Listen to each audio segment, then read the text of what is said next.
ஸ்ரீகுருப்யோ நமஹ. வேயுரு தோழி பங்கன் விடமுண்ட கண்டன் மிக நல்ல வீணை தடவி மாசரு திங்கள் கங்கை முடிமேல் அணிந்து என் உளமை புகுந்த அதனால் ஞாயிறு திங்கள் செவ்வாய் புதன் வியாழன் வெள்ளி சனிப்பாம்பு இரண்டும் உடனே ஆசரு நல்ல நல்ல அவை நல்ல நல்ல அடியார் அவர்க்கு மிகவே எல்லாமல்ல அம்மையப்பனாக விளங்கக்கூடிய சொர்ணாம்பிகை அம்பா சமேத வீமீஸ்வர பெருமானுடைய திருவடிகளையும் ஆதித்யாய சோமாய மங்களாய புதாய குரு சுக்கர சனீபியஸ்ச ராகவே கேதவே நமஹ. ஆதித்யாதி நவகிரகங்களையும் என்னுடைய குருநாதரையும் என்னுடைய உபாசனை தேவதை அன்னை வாராகி அம்பாளுடைய மலரடிகளையும் பணிந்து உலகம் முழுவதும் வாழக்கூடிய அன்பு பக்தர்களே, அன்பு நேயர்களே, குரு பகவான் வக்ரகதி அடைகிறார். குரு வக்ரம் பொதுவாக குரு பகவான் சுபகிரகம் இல்லையா? நம்ம எல்லாருக்குமே தெரியும் குரு பகவான் சுபகிரகம். சுபகிரகம் சுபத்துவத்தோடு இருக்கின்ற பொழுது எப்பேற்பட்ட கஷ்டங்கள் இருந்தாலும், அது ஆணாக இருந்தாலும் பெண்ணாக இருந்தாலும், ஏதோ ஒரு வகையில் அவனை கட்டி காப்பாற்றி கைப்பிடிச்சி மேலே கொண்டு விட்டுருவார். சிக்கல்லாம் வரா மாதிரி இருக்கும், சிக்கல்லையே இருப்பாங்க, சட்ட சிக்கலில் போய் மாட்டிப்பாங்க. ஆனால் சம்மந்தமே இல்லாமல் ஏதோ ஒரு கிரகம் நல்ல கிரகம் பார்த்தது, சுப கிரகம் பார்த்தது அப்படின்னாக்கா நாம் எழுதி கொடுக்கலாம், இவர் நிச்சயமாக இந்த பிரச்சனையிலிருந்து காப்பாற்றப்படுவார். நம்ம சொல்லி அனுப்புவோம், ஜோசியர் சொல்லி அனுப்புவார். நீங்கள் நிச்சயமாக நல்லா இருப்பீங்க சார், இந்த பிரச்சனை நீங்கள் வெளியில் வந்துருப்பீங்க சார், போங்க. அது என்றைக்குன்னு சொல்ல முடியாது, ஆனால் வந்துருப்பீங்க. அப்போ சுபகிரகம் சுபத்துவத்தோடு இருக்கின்ற பொழுது அந்த ஜாதகன் காப்பாற்றப்படுகிறான். அது ஆணாக இருந்தாலும் பெண்ணாக இருந்தாலும், குழந்தையோ பெரியவங்களோ யாரோ ஒருத்தர். அதே கிரகம் வலுவிழந்தனா என்னங்க, அஸ்தங்கம், ஜீரோவாயிடுறது. அல்லது வக்ரமானா 50% தான் வேலை செய்யும், அஸ்தங்கம்னா ஜீரோவாயிடும். அப்போ வக்ரகதி அடைகின்ற பொழுது அந்த சுபகிரகமே ஆனாலும் அது 50% தான் வேலை செய்யும். இதெல்லாம் நம்மளுடைய ரிஷிகள் நமக்கு சொல்லி கொடுத்துருக்குறாங்க. ஒரு கிரகம் நேர்நிலையில் நிற்கின்ற பொழுது 100% வேலை செய்யும், வக்ரகதியில் இருக்கும் பொழுது 50% வேலை செய்யும். அஸ்தங்கம் ஆகுமே ஆனால் அது வேலையே செயலிழந்து விடும், ஜீரோவாகிடும்னு சொல்கிறாங்க. அப்போது நம்முடைய ஆதித்யாதி நவகிரக மண்டலத்திலே தேவாதி தேவர்களுக்கெல்லாம் பிராமணனாக விளங்கக்கூடியவன் அந்த குரு பகவான், பிரகஸ்பதி அப்படின்னு சொல்லக்கூடிய குரு பகவான். நம்ம எல்லாருடைய புண்ணிய கணக்குகளை அவன் தான் கையில் வச்சுட்டு இருக்கார். பிரஜாபதி அப்படின்னு சொல்லக்கூடியவர். இன்னொருத்தருடையும் நம்ம கணக்கெல்லாம் இருக்குது, தர்மராஜன், தர்மராஜன், அவர்கிட்டையும் நம்ம பாவ கணக்கெல்லாம் அவர்கிட்ட இருக்கும். புண்ணிய கணக்கு பூரா நம்ம குரு பகவான்கிட்ட, பிரகஸ்பதி கிட்ட இருக்கும். பிரஜாபதின்னு சொல்லலாம், பிரகஸ்பதின்னு சொல்லலாம். அப்போ நம்முடைய புண்ணிய கணக்குகளை எல்லாம் பார்த்து அதற்கு ஏற்ப பல நல்ல விஷயங்களை, பூர்வ புண்ணியத்தின்படி நல்ல பலன்களை, நல்ல பாக்கியங்களை எல்லாம் வாரி வழங்கக்கூடிய குரு பகவான் வக்ரம் அடைகிறார். வக்ரம்னா என்ன சார் அப்படின்னா, சூரியன் ஒரு கிரகத்திற்கு, அது எந்த கிரகமாக, எல்லா கிரகமும் சந்திரனை தவிர எல்லா கிரகமும் வக்ரம் அடையும். நல்லா புரிஞ்சுக்கணும். சந்திரனை தவிர சுக்கிரன், புதன், செவ்வாய் இவங்க 3 பேரும் வக்ரம் அடைந்து ரொம்ப ரேர். புதன் அடிக்கடி அஸ்தங்கம் ஆகிடுவார், சுக்கிரன் அஸ்தங்கமாகலாம், செவ்வாய் அஸ்தங்கமாகலாம், ஆனால் வக்ரம்ங்கிறது ரொம்ப ரேர். அப்போது வக்ரம் என்பது என்ன அப்படின்னு கேட்டிங்கன்னா, இதுதான் ஃபார்முலா.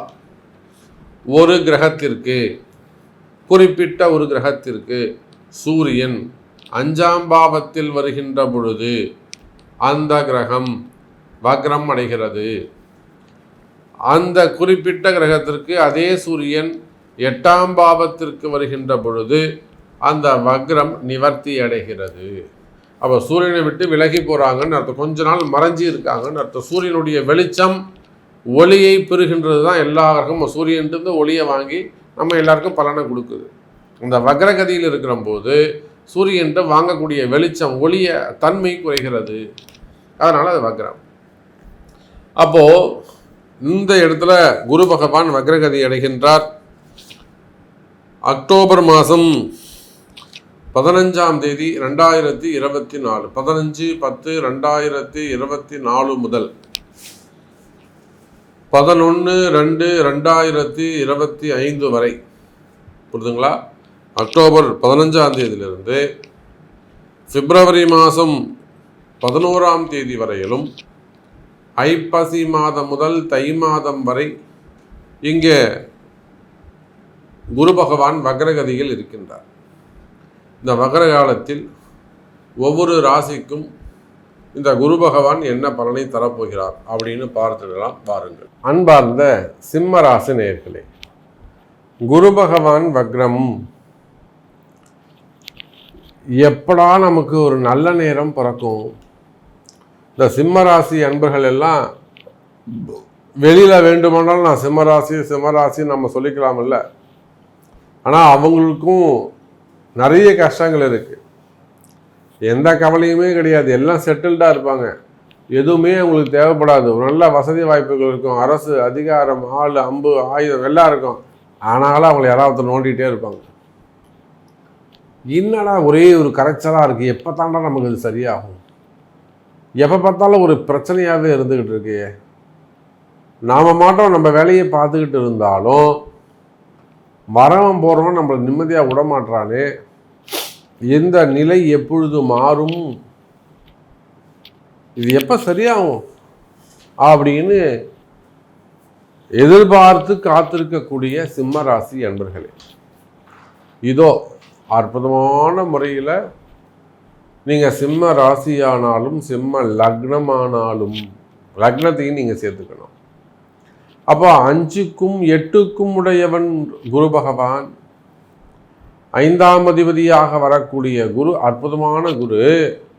ஆனால் அவரே 8ஆம் அதிபதியாக வந்து விடுகிறார். 5ஐ காட்டிலும் 8க்கு பலம் அதிகம். அதனால தான் பொதுவாக சிம்ம ராசி ஆனாலும் சிம்ம லக்னமானாலும் ஃபஸ்ட்டு அந்த குருவுடைய பலத்தை பார்க்கணும். 8ஆம் அதிபதி எங்கே இருக்காருன்னு பார்க்கணும். 5, 8 குரு எங்கே இருக்காருன்னு பார்க்கணும். அவர் லக்னத்தில் இருந்தால் தப்பிச்சோம், ஒன்றும் தப்பு கிடையாது. ஆனால் மாறுபட்ட இடத்தில் இருப்பார்களே, ஆனால் சிம்மராசி என்பர்கள் சற்று கவனமாக நடந்து கொள்ள வேண்டும். அதை போல 10இல் இருக்கக்கூடிய குரு பகவான் வக்ரகதி அடைகின்றார். சிம்மத்துக்கு 10ல் குரு, தொழிலில் நிறைய போராட்டங்கள், 1-2 போராட்டங்கள் இல்லை, நிறைய தொழில் போராட்டங்கள். குறிப்பாக நிறைய வாய்ப்புகள் தள்ளி போகுதல், கைக்கு எட்டினது வாய்க்கு எட்டலை சாமி. நம்ம வீட்டு வாசப்படி வரலும் வரும், எல்லாரும் இன்வைட் பண்ணுறதுக்கு ஆர்த்தி தட்டோட நிற்போம், அப்படியே திரும்பி போயிடும். கைக்கு எட்டியது வாய்க்கு எட்டவில்லை. அது வேலை வாய்ப்பாக இருந்தாலும், வருமானமாக இருந்தாலும், அதிர்ஷ்டமாக இருந்தாலும், நடக்க வேண்டிய நல்ல சுப விசேஷங்களாக இருந்தாலும், வரவேண்டிய பணங்காசுகளாக இருந்தாலும், ஆரோக்கியமாக இருந்தாலும், குறிப்பாக தொழில் அமைப்புகள் வியாபாரமாக இருந்தாலும், கைக்கு எட்டினது வாய்க்கு எட்டலை சாமி, ஒரே போராட்டமாக இருக்குது, கெட்ட எல்லாம் கை நழுவி போயிடுது. இதுதான் சிம்ம ராசி என்பர்கள் சொல்லக்கூடியது.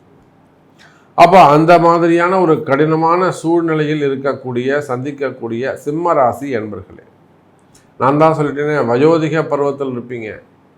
நல்லா உட்காந்து நல்லா ஜம்முன்னு கால் மேலே கால் போட்டுட்டு எல்லா வசதி வாய்ப்பும் உங்களுக்கு இருக்கும். 10 கோயில் நீங்கள் கட்டலாம், 100 கம்பெனி வைக்கலாம், எல்லாத்துக்கும் உங்களுக்கு வசதி வாய்ப்புகள் இருக்கும். ஆனாலும் அந்த மன நிம்மதி அல்லது உங்களுக்கான அதிகாரம் அதெல்லாம் கொஞ்சம் குறைஞ்சிருக்கும், நிம்மதி குறைஞ்சிருக்கும். அப்போ அந்த மாதிரி கர்ம வினைகள் அதிகரித்திருக்கா? கவலை வேண்டாம் சிம்ம ராசி என்பர்களே, சரியாவதற்கான காலம் நெருங்குகிறது. இந்த குரு பகவானுடைய வக்ரகாலம் உங்களுக்கு நிம்மதியான காலமாக அமைகிறது. மீண்டும் உங்களுக்கு அதிகாரம், மீண்டும் உங்களுக்கு ஒரு நல்ல அரசாட்சி அமைப்பு, மீண்டும் உங்களுக்கு ஒரு நல்ல ஒரு வருமானத்திற்கான காலம், தொழில் அமைப்புகளுக்கான காலம் இந்த குரு பகவானுடைய வக்ரம். அப்போ நீங்கள் நினச்ச மாதிரி ஒரு சந்தோஷமான வாழ்க்கை, எது நடந்தால் உங்களுக்கு சந்தோஷம்னு நீங்கள் நினைக்கிறீங்களோ அந்த சந்தோஷமான வாழ்க்கை உங்களுக்காக காத்திருக்கிறது சிம்ம ராசி அன்பர்களே. குறிப்பாக வருமானம் சிறப்பானதாக இருக்கும், தொழில் அமைப்புகள் சிறப்பானதாக இருக்கும், தடைகள் விலகும், தாரிதரியங்கள், சனி பகவானுடைய தோஷங்கள், மெயினாக கர்ம வினை தோஷங்கள், ஊழ்வினை கர்மாக்கள். இந்த ஊழ்வினை கர்மான்னு இருக்கே அது ரொம்ப கடினமானது, அது கண்டுபிடிக்கிறதே கஷ்டம். கண்டுபிடிச்சி எடுத்து சொன்னால் நீங்கள் சொல்கிற பேச்சை கேட்க மாட்டீங்களே, அதெல்லாம் இல்லை சாமி, அதெல்லாம் இல்லை சாமி, நீங்களே ஒத்துக்க மாட்டீங்க. முதல்ல நாம் தான் எத்தனையோ சிம்மராசி அன்பர்களை, அரசியல் தலைவர்களை பார்க்குறோம், பெரிய குடும்பத்தார்களை பார்க்குறோம், ஒத்துக்க மாட்டீங்க. நீங்கள் இதுதான் பிரச்சனைங்க. சரி பண்ணால் உங்கள் பிரச்சனையும் முடிஞ்சு போயிடும். தான தர்மங்கள் செய்வது சிறப்பு. ஸோ சிம்ம ராசி அன்பர்களே, இந்த குரு பகவானுடைய வக்ரகாலம் கர்ம வினைகள் கலைந்து ஒரு நன்மை நடக்கக்கூடிய அற்புதமான கால நேரமாக அமைகிறது. கவலை வேண்டாம், நிம்மதி அதிகரிக்கும், நிம்மதி அதிகரிக்கும், சந்தோஷமாக இருப்பீங்க, ஹாப்பியாக இருப்பீங்க. குறிப்பாக வேலை வாய்ப்புகள் அதிகரிக்கும்.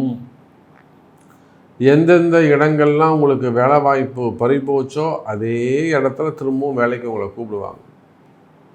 வருமானம் அதிகரிக்கும். நீங்கள் எந்த தொழில் செய்பவராக இருந்தாலும் சரிதான், ஷேர் மார்க்கெட்டாக இருக்கலாம், ஸ்டாக் மார்க்கெட்டாக இருக்கலாம், அல்லது கம்பெனிகள் வச்சு நடத்தக்கூடியவங்களாக இருக்கலாம், பெரிய பெரிய நிறுவனங்களாக இருக்கலாம், தொழில் நிறுவனங்களாக இருக்கலாம்,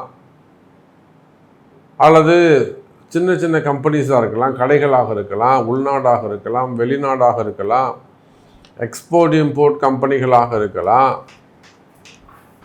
ஸ்மால் ஸ்கேல் இண்டஸ்ட்ரியாக இருக்கலாம், சிப்காட் நிறுவனங்களாக இருக்கலாம், ஹாஸ்பிட்டல்ஸ் வச்சு நடத்தக்கூடியவங்களாக இருக்கலாம், டாக்டர்களாக இருக்கலாம், தொழில் நிறுவனங்கள், டிரான்ஸ்போர்ட்டு, போர்வெல்லு, ரியல் எஸ்டேட்ஸ், பெரிய பெரிய பில்டர்ஸ், கட்டுமான தொழில் நிறுவனங்கள், பில்டர்ஸ் தொழில் செய்யக்கூடியவங்களாக இருக்கலாம், கன்ஸ்ட்ரக்ஷன்ஸ் ஃபீல்டில் நீங்கள் இருக்கலாம். அப்போ நீங்கள் எந்த தொழில் செய்பவராக இருந்தாலும் சரிதான், டெக்ஸ்டைல்ஸாக இருக்கலாம், பெரிய பெரிய மில்லுங்க வச்சு நடத்தக்கூடியவங்களாக இருக்கலாம், கால்நடை பண்ணைகள், தீவன பண்ணைகளாக இருக்கலாம், முட்டை பண்ணைகளாக இருக்கலாம், கோழி பண்ணைகளாக இருக்கலாம், பெரிய மில்லுங்க வச்சு நடத்தக்கூடியவங்களாக இருக்கலாம், காட்டன் மில்லாக இருக்கலாம், ஆயில் மில்லாக இருக்கலாம், ரைஸ் மில்லாக இருக்கலாம், அதே போல் க்ரஷர்ஸு, குவாரிகள், கனிம வளங்கள், multi minerals group of companies. அப்படிங்க எந்த தொழில் செய்பவராக இருந்தாலும் சரிதான், சிம்ம ராசி அன்பர்களே, தொழில்துறையை பொறுத்தவரையில் அது உள்நாடாக இருந்தாலும் வெளிநாடாக இருந்தாலும், எந்த பிஸ்னஸ் செய்பவராக இருந்தாலும் தொழில் அமைப்புகள் சிறப்பானதாக இருக்கும். தொழிலில் நல்ல முன்னேற்றங்கள் இருக்கும், வருமானங்கள் அதிகரிக்கும். கவலை வேண்டாம் சிம்ம ராசி என்பர்களே. அதே போல கடன் சுமைகள், கடன் பிரச்சனைகள் குறையும், வரவேண்டிய பணங்காசுகள் வந்து சேரும். எனதருமை சிம்ம ராசி என்பர்களே, இன்னும் சொல்லப்போனாக்கா சிம்மராசி என்பவர்களே, வேலை வாய்ப்புகள் அதிகரிக்கும். நீங்கள் எந்த வேலை செய்பவராக இருந்தாலும் சரிதான், உள்நாட்டு வேலையாக இருக்கலாம், வெளிநாட்டு வேலையாக இருக்கலாம், கவர்மெண்ட் ஜாபாக இருக்கலாம், ப்ரைவேட் ஜாபாக இருக்கலாம், ஜாப் செக்யூர் உண்டு. எனக்கு வேலை போயிடுமோன்னு பயமாக இருக்குது சாமி. இந்த கும்பராசி என்பர்கள், கடகராசி என்பர்களைப் போல பயம் இல்லாமல் வேலை சிறப்பானதாக இருக்கும். உத்தியோகத்தில் ஜாப் செக்யூர் உண்டு. மெயினாக வேலை வாய்ப்புகள் அதிகரிக்கும், வேலையில் நல்ல முன்னேற்றங்கள் இருக்கும். இன்னும் சொல்லப்போனால் எனதருமை சிம்மராசி என்பர்களே, வேலை போன அல்லது வேலை தேடிக்கொண்டிருக்கக்கூடிய சிம்ம ராசி அன்பர்களுக்கு இந்த குரு வக்ர காலத்தில் வேலை கிடைக்கும். வேலை கிடைக்க போகுது. எனக்கு வேலை கிடைக்குமா சாமி? கவலை வேண்டாம் சிம்ம ராசி என்பர்களே, வேலை கிடைக்கும். அதற்குரிய வழிபாடுகள் பரிகாரங்கள் உண்டு. வேலை வாய்ப்புகள் அதிகரிக்கும். வேலையில் நல்ல முன்னேற்றங்கள் இருக்கும் சிம்ம ராசி அன்பர்களே. அதே போலதான் குடும்ப பிரச்சனைகள், அது அண்ணன் தம்பிக பிரச்சனையாக இருக்கலாம், உடன் பிறந்தவங்கள்ட்ட வரக்கூடிய பிரச்சனைகளாக இருக்கலாம், பெற்றோர்கள் பிள்ளைகளிடத்திலான பிரச்சனைகளாக இருக்கலாம், வீண்பழி அவமானங்களாக இருக்கலாம், தலைகுனிவாக இருக்கலாம், கணவன் மனைவி இடையே வரக்கூடிய பிரச்சனைகளாக இருக்கலாம், அப்போ சொத்து தகராறுகளாக இருக்கலாம், வம்பு வழக்குகளாக இருக்கலாம், பாக பிரிவினைகளாக இருக்கலாம், சித்தப்பா பெரியப்பா சம்பந்தப்பட்டதாக இருக்கலாம், காடுகள் நிலங்கள் விவசாய பூமிகள் பாக பிரிவினைகளாக இருக்கலாம், அல்லது ஒரு பாதை சம்பந்தப்பட்டதாக இருக்கலாம், கோர்ட்டு கேஸு சம்பந்தப்பட்ட பிரச்சனைகள் இருக்கலாம். அப்போ எந்த மாதிரியான பிரச்சனைகள் இருந்தாலும் எனதருமை சிம்மராசி அன்பர்களே, குடும்ப பிரச்சனைகள் குறையும். குடும்பத்தில் நல்ல முன்னேற்றங்கள் இருக்கும். குடும்ப சூழ்நிலைகள் மாறும், வளர்ச்சி அடையும். கவலை வேண்டாம் சிம்மராசி அன்பர்களே. அதே போல திருமண யோகங்கள் இருக்கு. திருமண யோகங்கள் சிறப்பானதாக இருக்கும். திருமணத்தில் நல்ல வளர்ச்சி இருக்கும். அப்போ நிறைய விஷயங்கள் நம்ம பேசிக்கிட்டே போகலாம். சிம்மராசி என்பர்களே, உங்களுடைய தேவை என்ன? உங்களுடைய கேள்வி என்ன? உங்களை எந்த சந்தோஷம் உங்களுக்கு கிடைக்கணும்? எந்த இடத்துல உங்களுக்கு நிம்மதி போச்சு? ஆரோக்கியம் இல்லையா? ஏன்னா நிறைய சிம்மராசி என்பர்கள் ஆரோக்கிய குறைவில் இருக்காங்க. ஆரோக்கிய குறைவுகள் இருக்கா? கிரக தோஷங்கள் இருக்கா? எது நிவர்த்தி ஆகணும்? உங்களுடைய கேள்வி என்ன? உங்களுக்கு என்ன நடக்கணும் அது சொல்லுங்கள். அது செஞ்சு கொடுக்க முடியுமான்னு நம்ம பார்ப்போம் என்பதை தெரிவித்து கொண்டு, உங்களுடைய பிறப்பு ஜாதகத்தை கொண்டு தொடர்பு கொள்ளுங்கள் என்பதை தெரிவித்து கொண்டு, மீண்டும் வேறொரு அற்புதமான பதிவில் உங்களை சந்திக்கிறேன். நன்றி. நமச்சிவாயம். ஜெய் வராகி. ஜெய் ஜெய் வராகி.